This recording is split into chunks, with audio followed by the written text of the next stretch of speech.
Hello, I'm Alex MacLaren. I'm an actor and I've worked as a communications coach since 2002.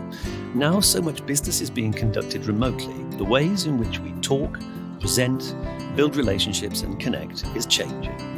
In this podcast, I want to explore all those issues and prove to you that no matter who you are, you can talk to anyone.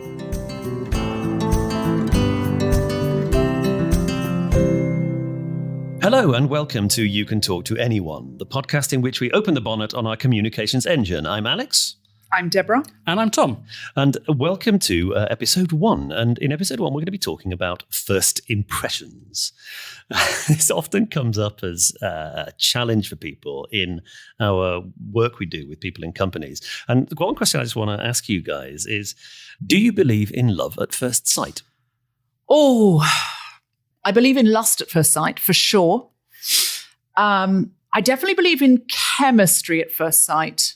And I think it's easier if you have that instant chemistry. And I will say 3 times in my life, there have been people I have met to whom I have been instantly magnetically drawn. In no cases have been romantic or sexual, but those people have all been very important players in my life, instantly wanted to spend a lot of follow-up time with me and I them. And as our stories unfold over the following year or two, it would always turn out that we had something deep and, in this case, traumatic in our past around religion and oppression and family issues and things like that in common. But that didn't come out till later. So that feeling of being drawn to each other was based on something. And sometimes you have to spend time exploring what that thing is. So that's what I believe in. I believe that whenever I have that connection with someone now where I go, oh, wow, there's something going on here, I think look for the reason underneath. So what can you do if you don't feel that instant connection? What can you do to try and increase your chances of making a good first impression without that kind of backstory? Yes. Either being sensed or later revealing itself? Yes, it's a good, important question, because what Deborah's describing there is that sort of serendipitous moment that you have as you assemble your people around you, and it's almost like you think back to there was something magic there with those individuals. Mm-hmm. I mean, I what you're saying about people who are different from us is really significant to me, because I'm thinking of friends I have who. I actually, there's one friend I'm thinking of who, when we first met, I thought, oh, no, this is not good. We have nothing in common at all. And then that turns out to be wrong. That actually, that it's almost like the second and third impression, which is when the friendship gets built, or maybe the experiences are had together, which are then the foundation for that connection. Mm-hmm. When people are coming to us with this challenge about first impressions, they're basically thinking about, oh God, I need to make a good first impression in this situation. And it sometimes goes wrong. So let me ask you this, Alex. All other things being equal, would you rather be feeling like you have to make a good first impression and feeling like you are the host and you're welcoming someone else into your space? Or would you rather be the guest and someone else is assuming the role of host? And obviously, Deborah, if you've got an answer as well, that would also be interesting. Let me check in with Alex first. Yeah, I think I'm happy. I'm a happy guest, I think. But I think that's because I have been a host. I think I talk about sometimes I feel party fear as a host, because I want to make sure that people feel safe and comfortable in my house. When I'm a guest in somebody else's house, some of that responsibility is off my shoulders, and all I have to do is to be a good guest. And I find that, I think, easier. I'm a definite host. When I found my biological family, and I'd never met anyone related to me. I'd spoken to them on Facebook, a little bit on the telephone, and I was going to New Zealand to meet them for the first time. This was in 2013. A friend of mine said to me, let them host. I know what you're going to want to do. You're going to want to make it all right for them. You're going to be on the front foot. You're going to be in your stand-up comedy persona a little bit, making everyone feel welcome and comfortable, and let them host. Yeah. And I thought that's a really good note. Let them, it's their home, it's their family. You're entering into it. Sit back, let them make overtures, let them offer you things. Don't feel you have to do all the emotional work and the social work. And I really took that on board. Yeah. And I think I am much stronger in the host position. I think in the guest position, I can probably be overwhelming to people.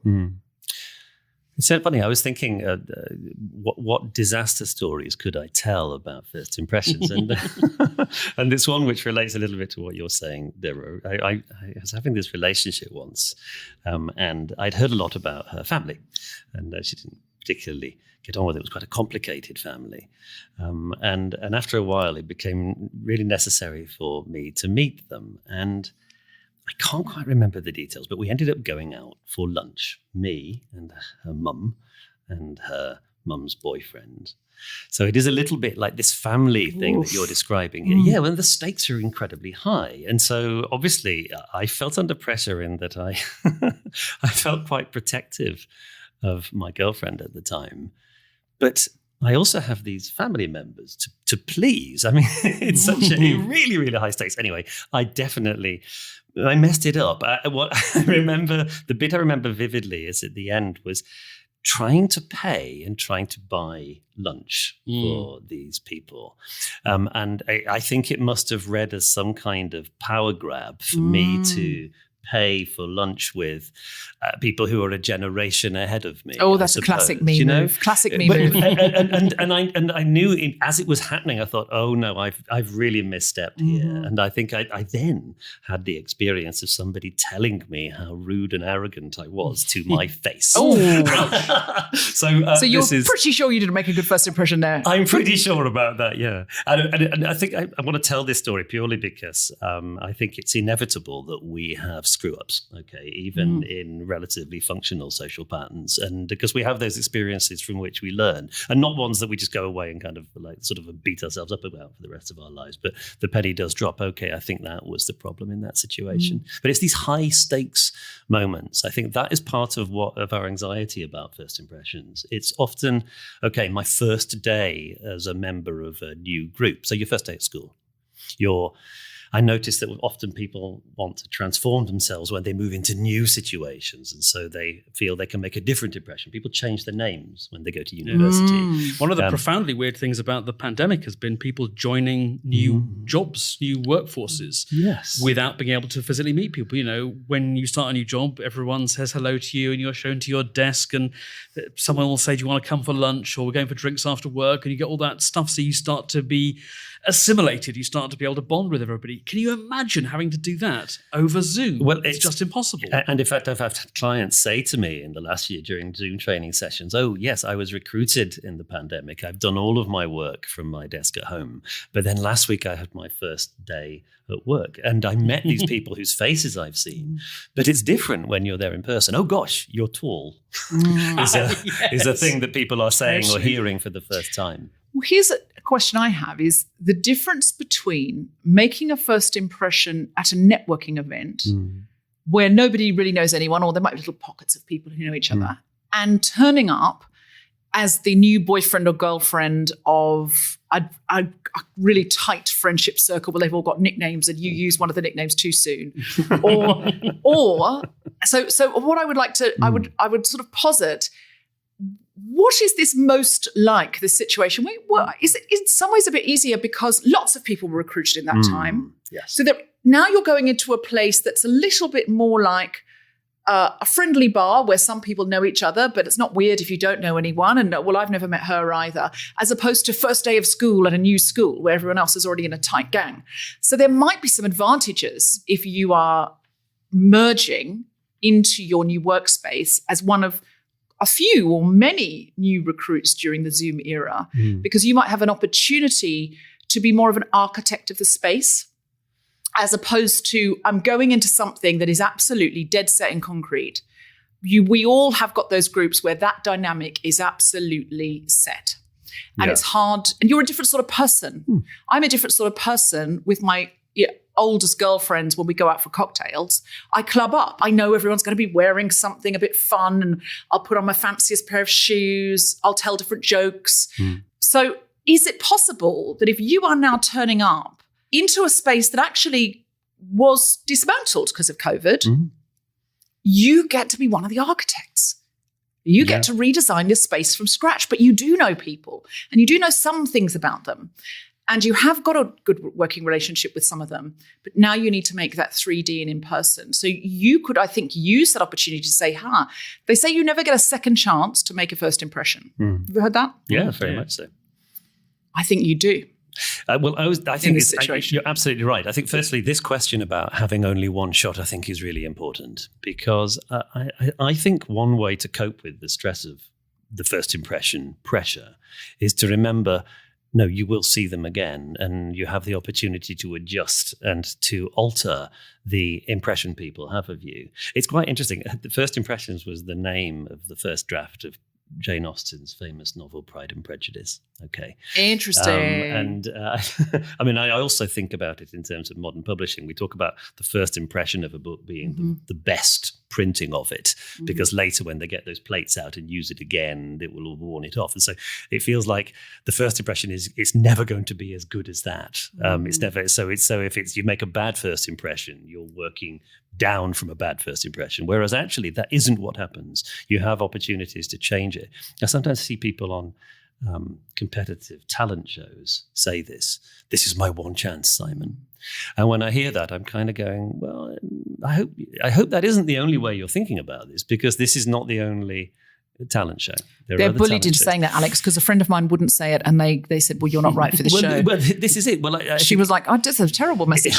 This is my last chance. Well, it's true, but I'm also wondering whether that actually I experience a lot of second chances because I'm part of a lot of very privileged groups, and it may be that there are some people that don't experience that. Oh, don't worry, I've had other chances, and so I will again.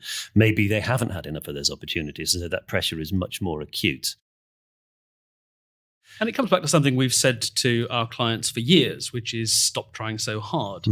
If you feel that pressure, if you feel like this is my one chance to make a good first impression, and you let that anxiety start to build up in you, and you start trying your hardest, and you start second guessing everything, you'll probably never find the chemistry that Deborah was talking about, even if it was there to be found, and you certainly won't be as relaxed and charming as you're capable of being. Yes, it's that issue of trying to prove something as well. And when you are proving it, I had a friend once at college who said, no, it's awful for me. I'm quite impressive and clever when I first meet people, and it's downhill after that. Later on, they discover that I'm really dim. Whereas actually, I've seen this. I've seen friends of mine be quite mediocre when they first meet people, and then later they dazzle and impress. Want to give yourself some headroom. Yeah, exactly. Give yourself somewhere to go. Well, I have a friend who his father moved around a lot. I think he was a diplomat or something. So he went to a new school every year, and he said, I make a dynamic first impression. And after that, no, it drains away. All I know how to do is make a great first impression. I've got no follow through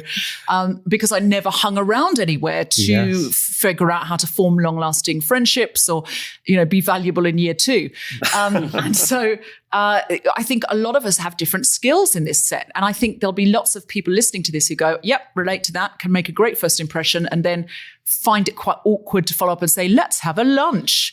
I think also I can make a great impression on stage, but then sometimes if I am trying to talk to two people in a bar who know each other very well, I think, I'm being too much, or, I can't quite get in here. They already have their thing going on. And so I think it varies situation to situation, where individuals listening to this might know they make good impressions. So some people say, I'm great with mums. That I've had, every boyfriend I've ever had, the mums cried when we broke up. I can absolutely work mums. But new bosses, oof. And I think sometimes what's useful for me is figuring out in a process-driven way, what is it that I'm doing in the situations in which I know that I'm coming across very well and people like me. Because if I can figure out the mechanics of it, when I am in a situation of high anxiety, I can go, well, you're good with mums, and what you do there is you tell them something wonderful about their son that's not sycophantic. Then you ask her lots of questions. So here I am standing in a networking event. Can I, if I recognize the name on their badge of the company they work for, say, I hear you're doing a very exciting project to do with the merger. That's going to open them up. Oh, you've heard about me. People love hearing that. They love hearing you've heard about them. And then can you ask them questions? And I think one of the things you're doing there is you're taking responsibility for making this relationship get off to a good start. And I think that's, in a way, tricky, because going back to the thing you were talking about when you just click with somebody, no one's having to consciously take responsibility. So I think we can sometimes be fooled into thinking if that doesn't happen magically by itself, it's never going to happen and something's gone wrong. But actually, there are lots of situations where someone else is taking responsibility for you feeling okay. And I think one of the best ways you can overcome your own feeling of anxiety and uncertainty is to say, well, I'm going to be the one to take responsibility. I can think of occasions when, for example, I've been running a training session and there's been a delay. We're waiting for people to turn up. It's just me and the organizer stuck in a room. We've got nothing to talk about except the thing that we're here to talk about.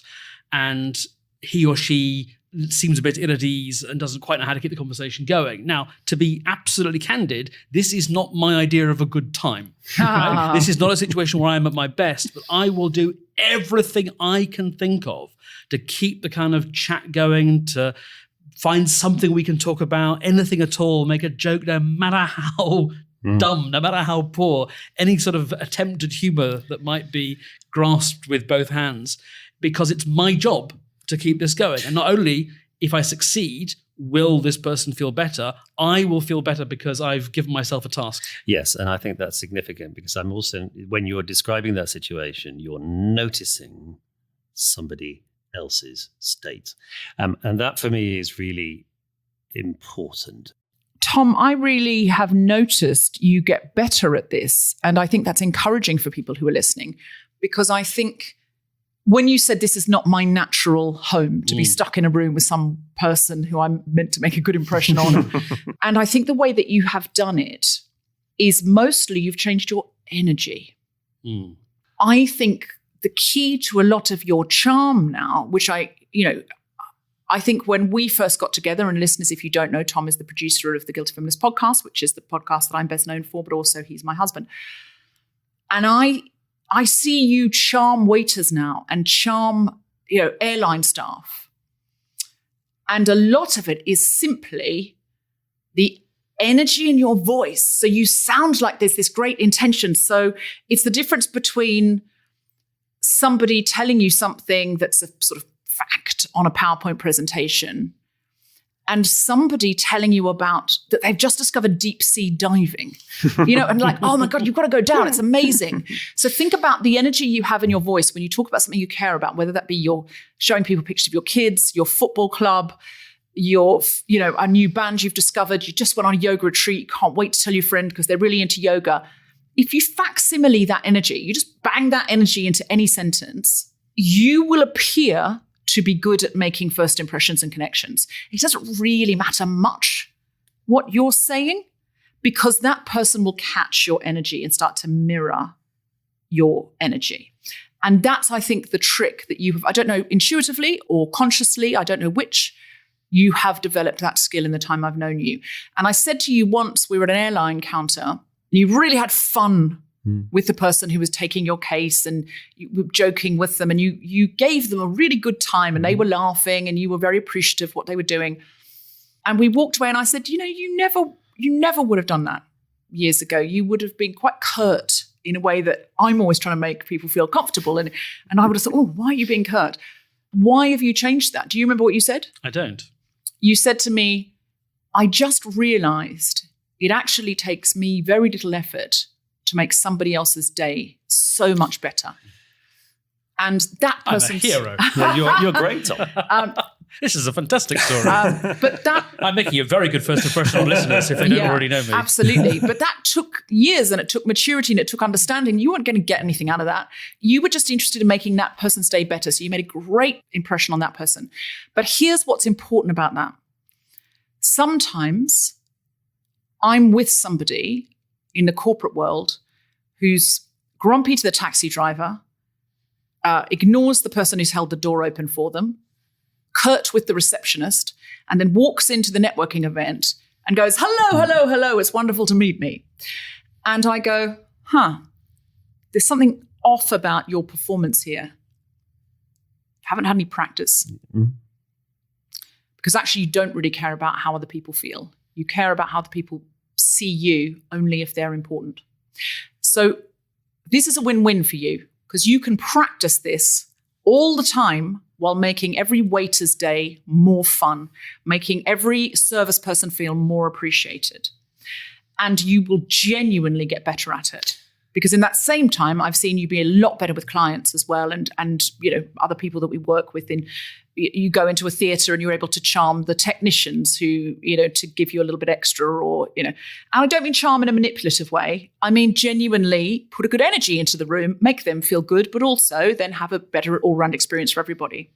I think that consistency is what people know is authenticity, because it's not just what you're doing, it's why you're doing it. And it's the fact that Tom's doing it for a righteous reason, that we love him for it, rather than he's doing it in order to get this something. Contract. Yeah, exactly. Alex, it's interesting you use that word, authenticity, because I hear that word a lot in the corporate world. People say, you should be your authentic self, bring your authentic self to work. I mean, you can't really bring your whole self to work. When people say that, they don't really mean it. Of course, we leave the worst parts of ourselves for those who love us the most, our family.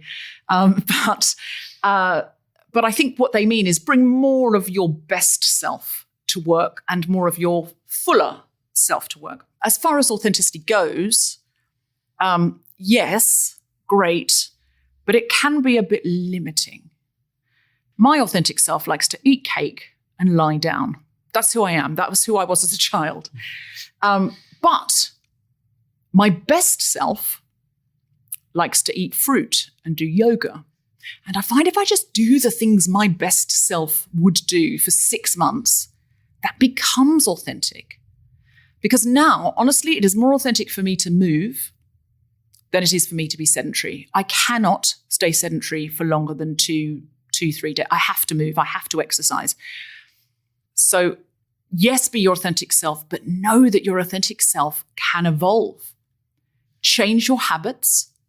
Feel weird at first. In 6 months, that new behavior of knowing how to make a great first impression on someone because you've figured out what your routine is there or what processes you might use to do it, that will become authentic and you won't have to think about it anymore. You'll just do it. I think when people are talking about authenticity, they're often thinking about a narrative about a person and about whether or not they're being tricked or there's something fake going on. Yeah, or I'm being manipulated or such a sly one. Yeah. Or that, oh no, that's not what she's really like, or he's actually like this. And I think really when we're talking about the behavioral dimension of making a first impression, what do I do? What's the, what person is standing at the door? Really, I think the question people are asking is not, is this behavior authentic behavior? But they're really asking, is this motive an authentic motive? And I think that's one of the challenges we face at work, in that we are being asked to do things. It's part of my job description, not necessarily something I would do outside this salary situation. And so I think people are often on a sort of a sort of very gentle level, racked with anxiety about this question all of the time, and we'll be returning to it through this series of podcasts. It's a very important question for the first episode of this podcast, though, because some people may have tuned in thinking, am I going to learn to be a fake? Because I think, for some strange reason, people skills we think we cannot develop without being fake. So you wouldn't say to your colleague, she speaks excellent German, but she's not German. She learnt that. She went to classes, completely inauthentic. Seen the first cake she tried to bake. Oh God, good Lord. She's not an authentic baker. She's studied for that, or she's tried, or she's practiced. We understand if someone plays the piano, it is not authentic. It is learned and it is practiced. But we know the difference when we hear a player who is putting their full self in and their self-expression into the rendition, and when we hear somebody going 1, 2, 3, 4, 1, 2, 3, 4. And so we understand to get better at something, we might have to go through a phase where we're counting it out. I don't know why we have this strangeness around people skills and self-development skills, presentation skills, things like that, because we have developed the ones we've got. Most of us were pretty feral when we were 3, but we learnt through peer group pressure and, don't be like that, you're being a dick. Somebody would say that at school and then you kind of figure it out. that if you behave in certain ways, you're going to get bullies to leave you alone or boys or girls to like you. And I think it's also, there is, I think, an implicit compliment in bringing energy to an interaction, in looking like you want to be there. You don't have to say, "Oh, I think you look great," or "I'm glad I'm here." It's there in what you're doing, and it's there in how your curiosity about the people you're engaging with, regardless of where they sit on some kind of putative rank ladder. So your homework for this week, listeners, okay, is about noticing things about the people you're engaging with. Okay, this is about outward consciousness. Next time you have an encounter with a stranger, any kind of interaction with a stranger, regardless of whether they are the person you're buying your coffee from or the person you're having a job interview with, think about their choices. Think about what they're saying. Okay, think about ask yourself how they feel about things, not the innate things about their age and gender and race and how their status presents to the world, and assume that all of their choices are good choices, and ask yourself, and maybe even ask them, why they're making those choices, and have that interaction. Be curious and interested in the people you're talking to, and that will totally transform the first impression you're making on them. One way of looking at it could be, does this person want to be the host, or does this person want to be the guest? Yeah, that's brilliant. Thank you, Alex. Now I feel like maybe I'm the guest because I've been told I'm brilliant. But I think that's a useful way for me to look at it, because I'm too often the host. And so I think actually, I'm just working something out now live on this podcast, listeners, where I make an excellent impression is with people who enjoy being guests. Where I overwhelm people or make people feel somehow that I'm the big energy in the room and they've just got to compete or shut up till I leave, I think I am probably with natural hosts. Mm-hmm. So I am going to set myself homework, which is to ask myself, is this taxi driver a host or is she a guest? That's right, the taxi driver was a woman all along. Hashtag feminism. Thank you guys so much for joining me for this week's You Can Talk to Anyone. Let's catch up next week. See you next week. See you next week. You have been listening to You Can Talk to Anyone with Alex MacLaren, Tom Salinsky, and Deborah Francis Wright. The producer for The Spontaneity Shop was Tom Salinsky. You Can Talk to Anyone is distributed exclusively by Acast.